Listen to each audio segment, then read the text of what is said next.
أشهد أن لا إله إلا الله وأشهد أن محمدا رسول الله.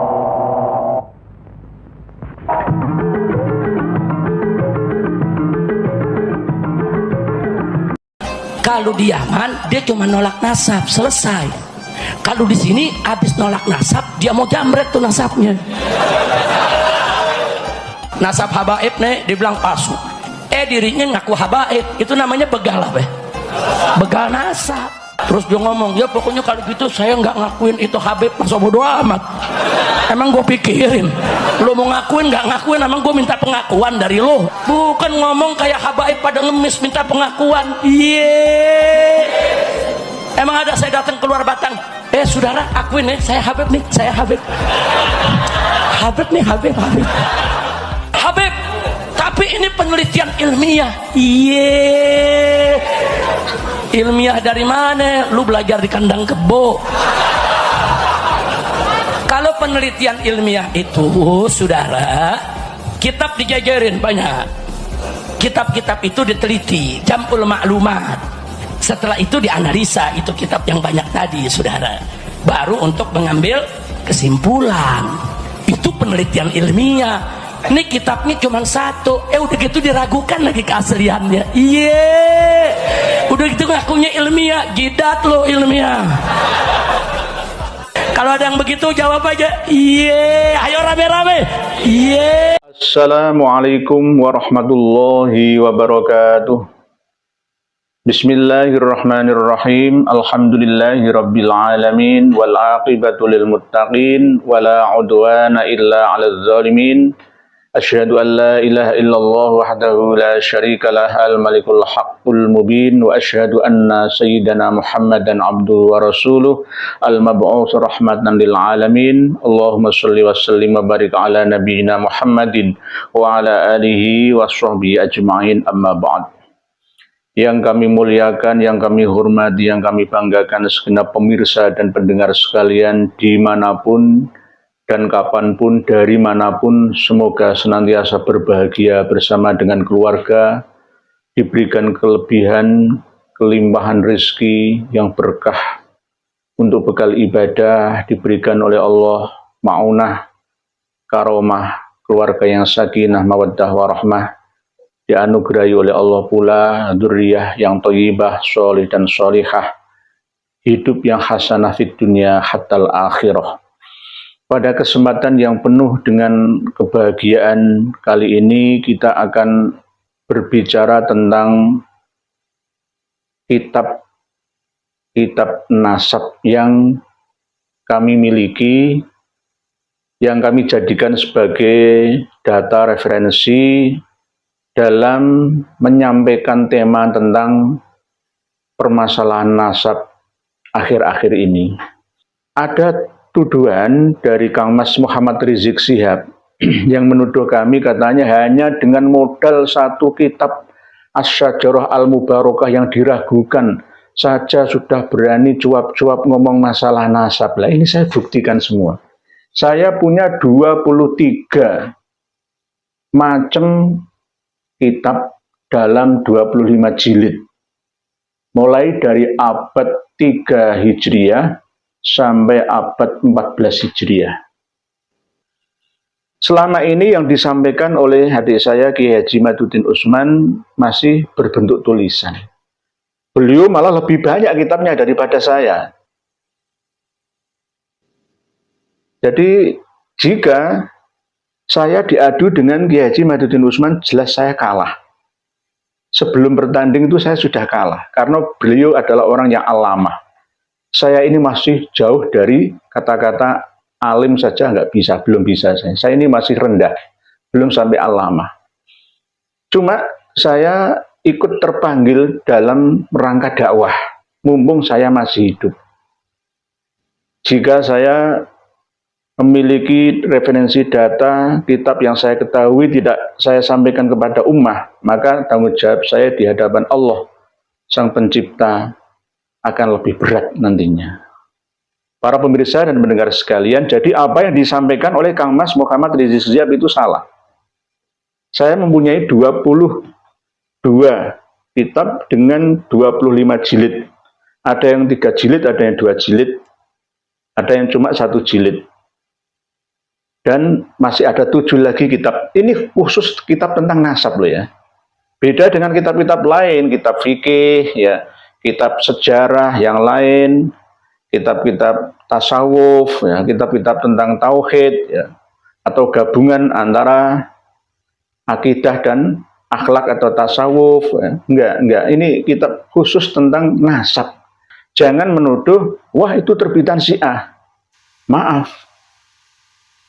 80% kitab nasab itu milik Syiah. Karena yang nguri-nguri Duriyah Nabi itu dari kalangan mereka.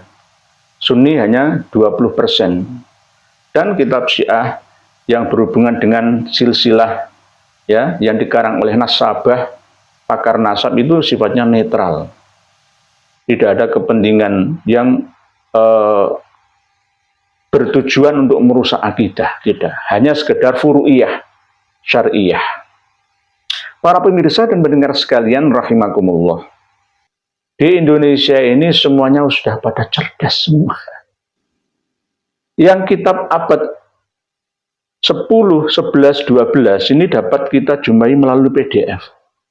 Saya jujur, sebagian dari kitab-kitab saya ini saya dapatkan dari PDF teman saya yang ada di Timur Tengah. Jadi ada yang berupa cetakan asli dan ada yang berupa PDF, dan semuanya dijamin keasliannya. Oleh sebab itu, belajarlah kita tanpa henti, karena ilmu ini terus berkembang dinamis. Khususnya kawan-kawan dari pesantren ataupun alumni lulusan pesantren-pesantren yang belum pernah mengenal kitab-kitab ini, belum pernah melihat kitab-kitab ini, sebenarnya mempelajari kitab nasab itu mudah. Tidak sesulit belajar kitab fikih dan kitab tasawuf, ataupun belajar falakiyah, ilmu perbintangan.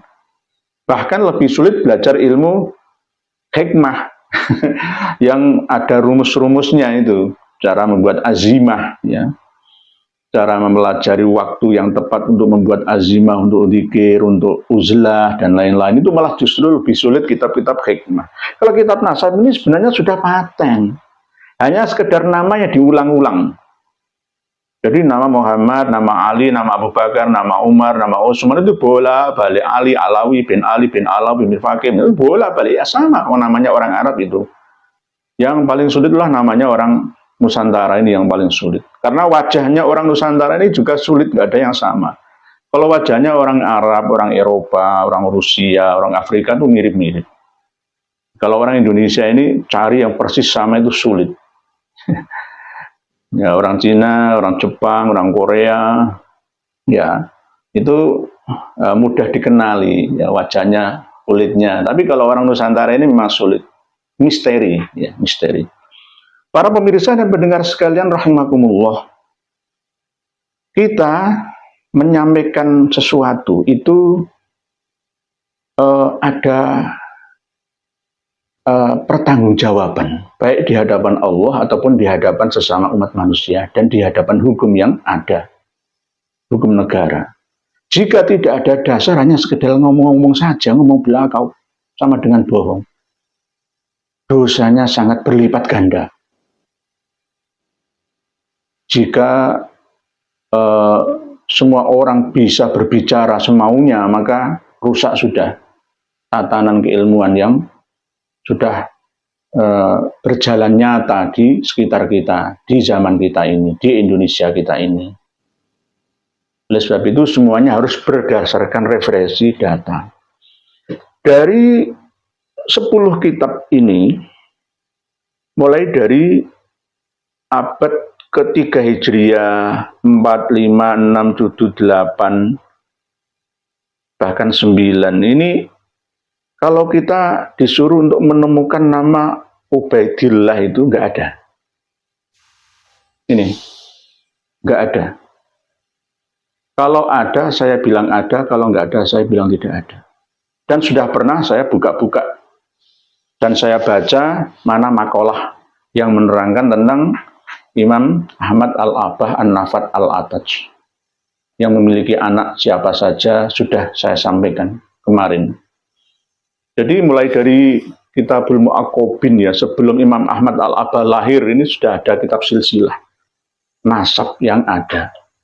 Di tahun 200-an Hijriyah ini sudah tertulis kitab yang namanya Kitabul Mu'aqqobin min waladil Imam Amiril Mukminin. Kitab paling sepuh. Berikut manuskrip aslinya dicantumkan di sini. Sampai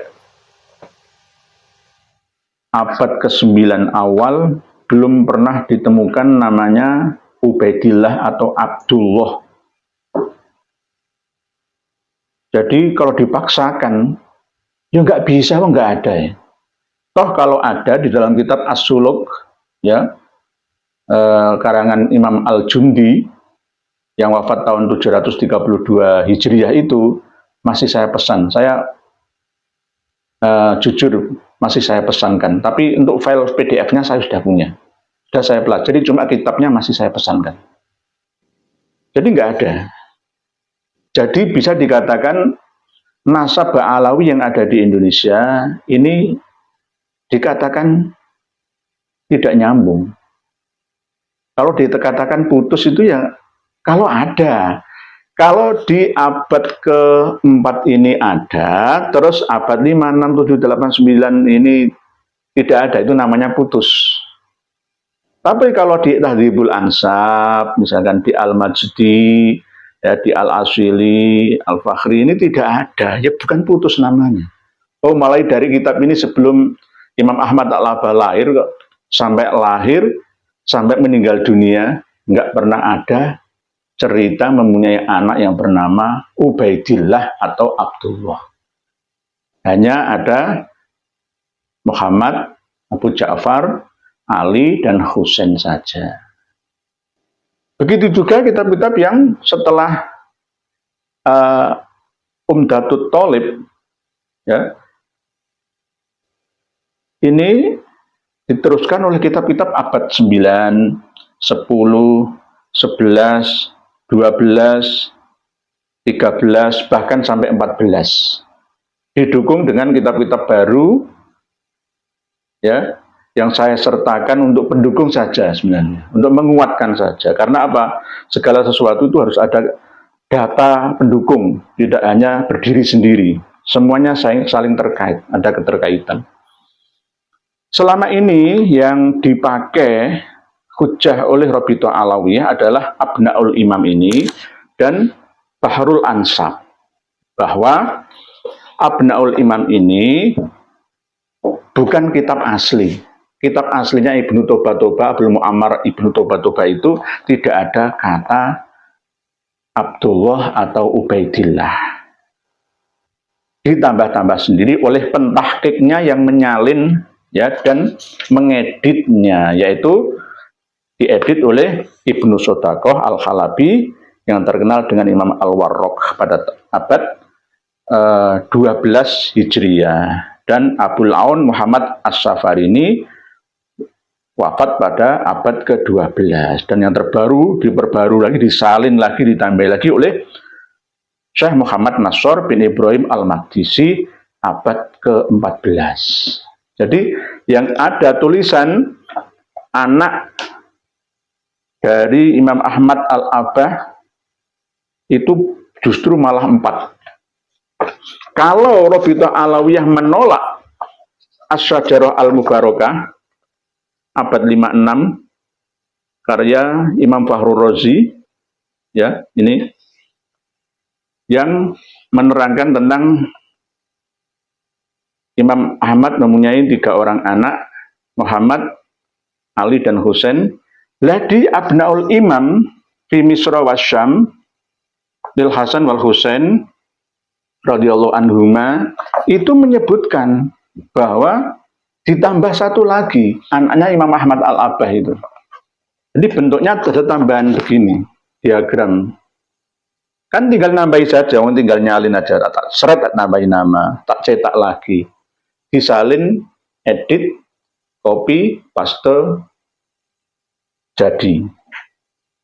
Ditambah lagi Muhammad, Abu Ja'far, Ali, Husain, dan Abdullah di sini. Dari mana pentahqiq Abnaul Imam di Misra wa Syam, Al-Hasan wal Husain mendapatkan informasi bahwa anaknya Imam Ahmad Al-Abbah itu ada 3. Ya dari ini Sajarah Al-Mubarakah. Dari mana lagi?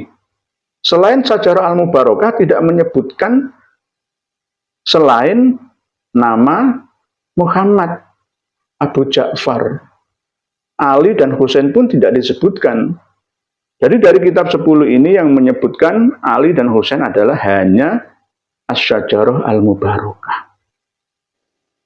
Nah, kitab Abnaul Imam ini sebenarnya lebih tua daripada Tahdzibul Ansab.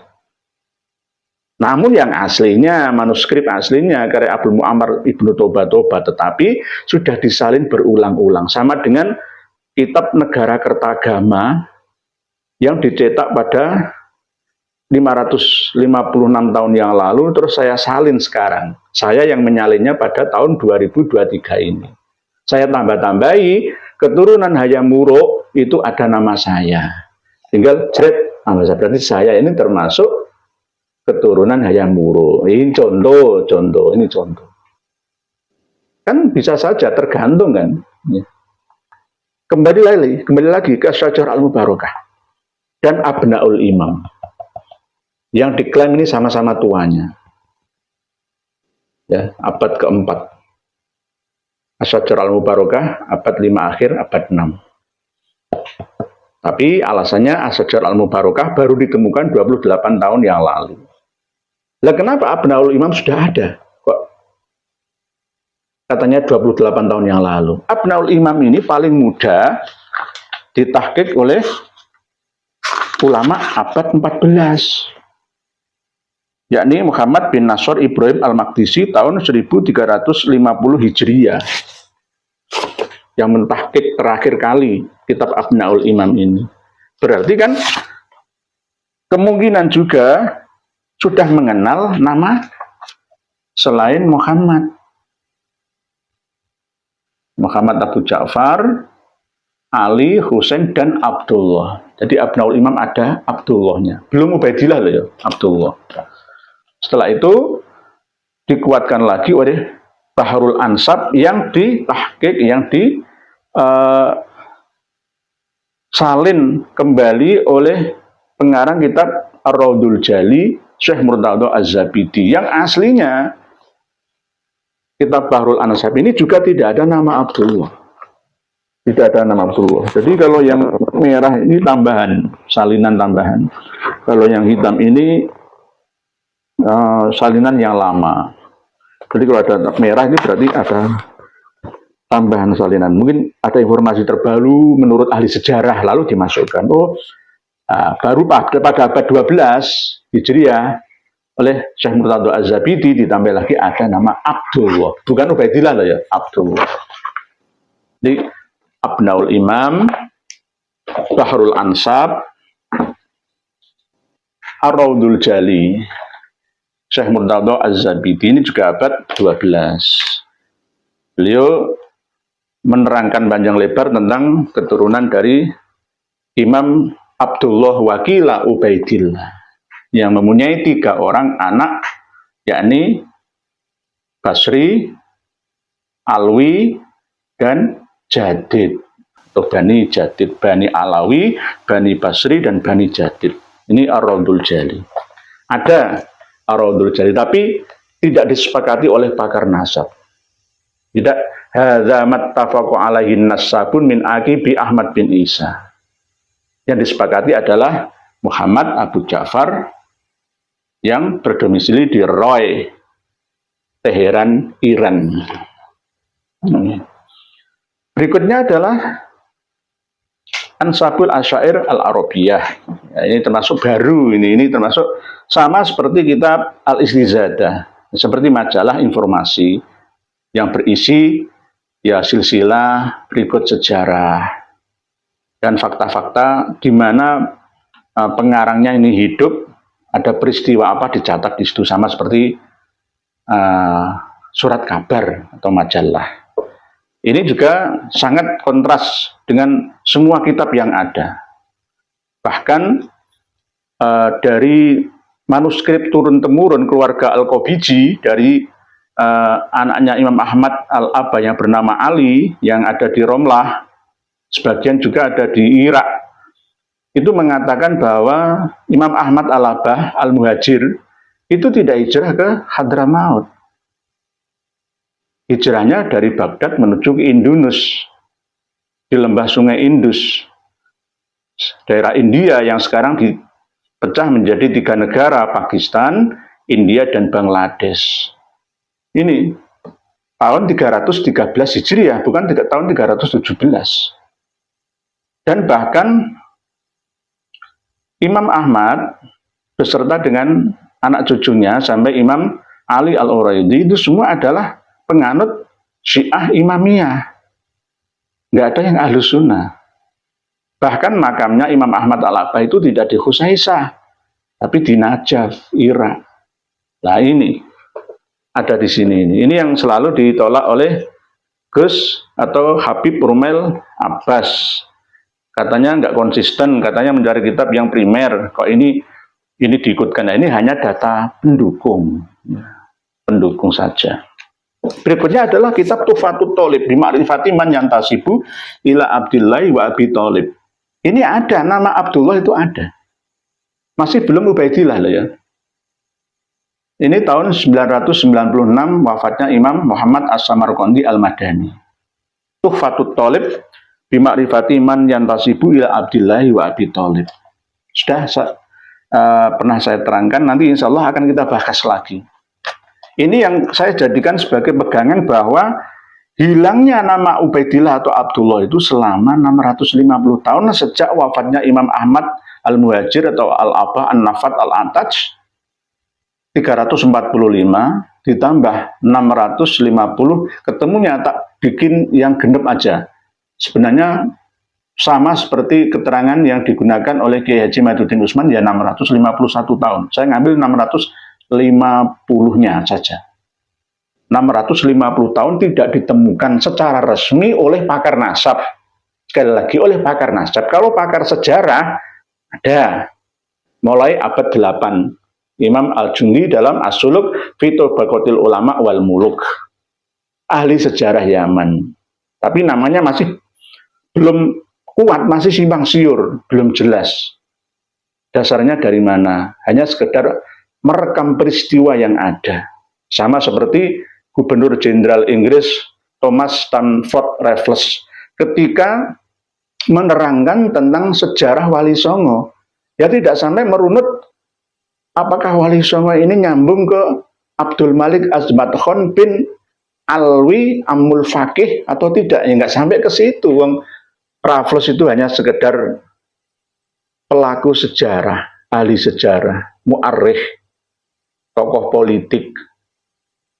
Jadi tidak sampai merunut, bener apa enggak ini? Kitabnya mana? Apakah Wali Songo ini Ba'alawi atau tidak? Amul Faqih, punya anak yang bernama Abdul Malik yang ada di India. Ya, Amul Faqih ini ya dari Ba'alawi, berarti Wali Songo semua Ba'alawi kecuali Sunan Kalijogo dan Sunan Muria. Nah, ya macam-macam kan. Nah itu bukan urusannya ahli sejarah. Itu urusannya ahli nasab. Dan saya pernah mengatakan bahwa Wali Songo mulai dari Said Maulana Malik Ibrahim, Sunan Ampel, Sunan Giri, Sunan Derajat, Sunan Bonang, Sunan Kudus, Sunan Muria, Sunan Kalijogo, Sunan Gunung Jati, itu tidak ada yang nyambung ke Ba'alawi. Nanti akan saya bukakan Tarikh Al-Bukhari dan Tarikh Hadramaut.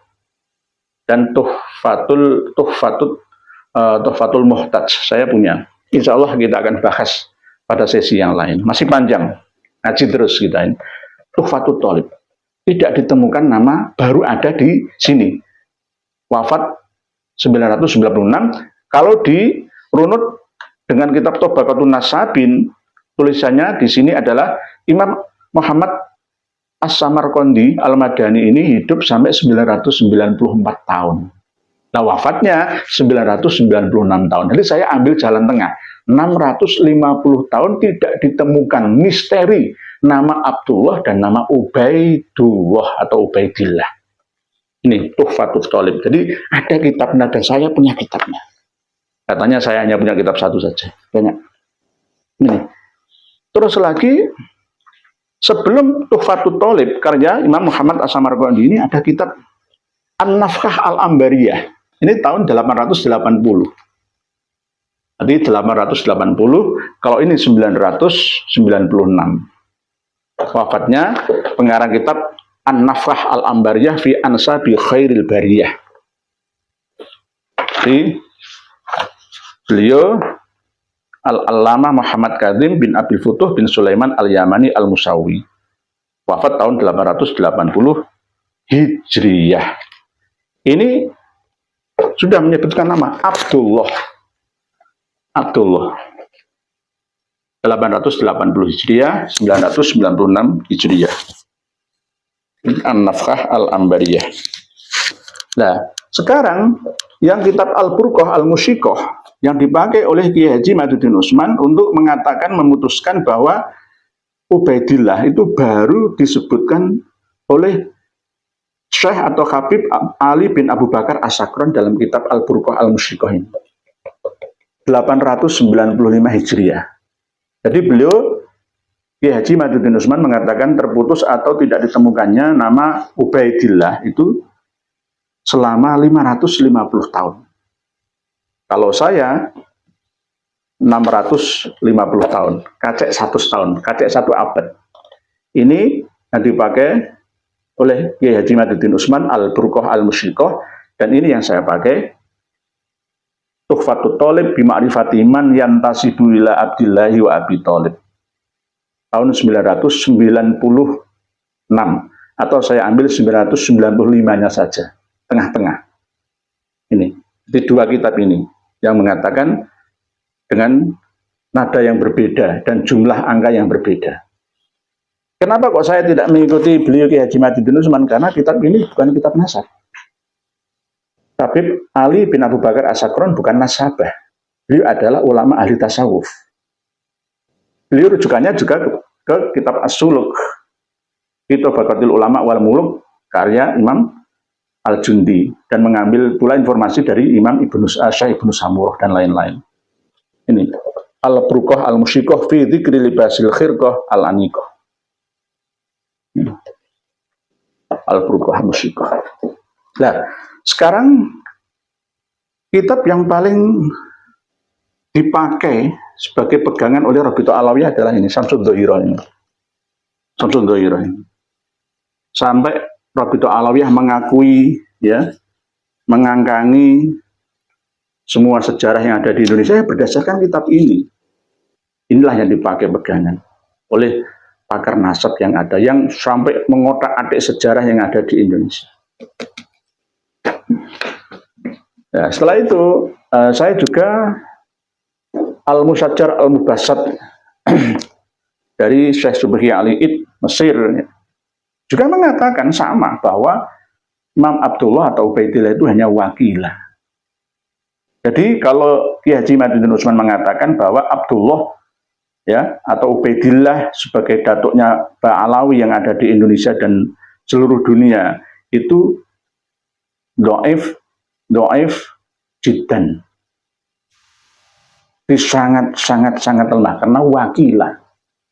Kila itu jari nih, kabar-kabare nggak jelas, namanya kila. Bisa dikatakan do'if ataupun maudhu. Tapi disebutkan karena fakta sejarahnya ada. Al-Musajjar Al-Mubassat.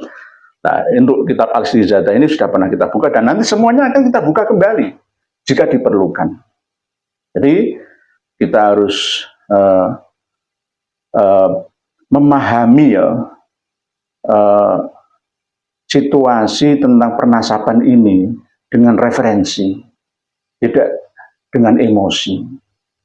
Jadi harus jujur menyampaikan apa adanya. Ada ya ada. Ini ada. Ubaidillah, Abdullah ada. Tapi kebanyakan masih Abdullah. Hanya kitab Al-Furqan Al-Musyrikah saja yang Ubaidillah atau Ubaidullah. Wakilah itu tadi hanya alasan ketawaduan. Orang tasawuf itu kan sufi-sufi kan karena tawadu. Nah ini masih menjadi teka-teki dan misteri bagi saya. Mungkin demikian yang dapat saya sampaikan. Insya Allah kita akan buka terus kitab-kitab ini seiring perkembangan informasi jika dibutuhkan kembali. Wallahu a'lamu bissawab. Akhirul kalam. Wassalamualaikum warahmatullahi wabarakatuh.